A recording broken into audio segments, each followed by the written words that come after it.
Hello viewers, আসসালামু আলাইকুম। আমি শিমলা বলছি, টাঙ্গাইল থেকে। তোমরা কে কোথায় থেকে আমার ভিডিওটা দেখছো অবশ্যই জানাবে। তো আজকে আমি দেখতেই পাচ্ছ বড় একটা ইলিশ মাছ নিয়ে বসে পড়েছি। এটাকে পরিষ্কার করে কেটে ধুয়ে রান্না করব। রান্না বলতে সর্ষে ইলিশ রান্না করব এবং ইলিশ মাছ ভাজি করব। এটা ছিল 1 কেজির উপরে ডিম সহকারে ইলিশ মাছ। তো ইলিশ মাছটা আমি আঁশগুলা ফেলে ধুয়ে নিয়েছি পরিষ্কার করে। এখন আমি মাছটাকে কেটে নিচ্ছি।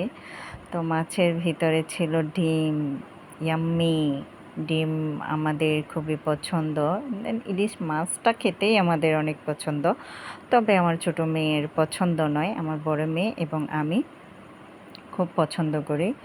এর জন্য আজকে ভাজিও করব এবং সর্ষে ইলিশও রান্না করব।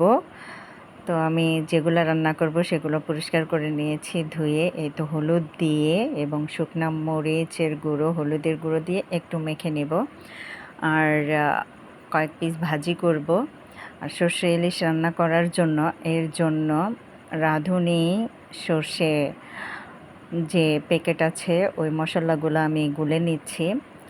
এখন আমি ইলিশ মাছগুলো ভাজি করে নেব। এর জন্য সর্ষের তেল গরম করে নিলাম, মাছগুলো দিয়ে দিচ্ছি।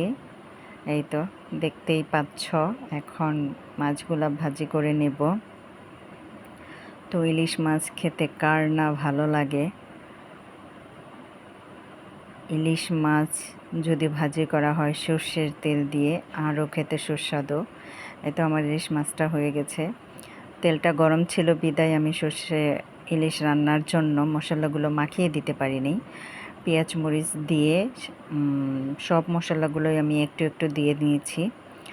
এরপর আমি ওই আগে থেকে যে ভিজিয়ে রেখেছিলাম সর্ষে, সেটা দিয়ে নিয়েছি। এই তো রান্নাটাও আমার হয়ে গেছে। এই ছিল আমার আজকের রান্না। কেমন লাগলো তোমাদের কাছে অবশ্যই জানাবে। ভালো থাকবে সবাই। আসসালামু আলাইকুম।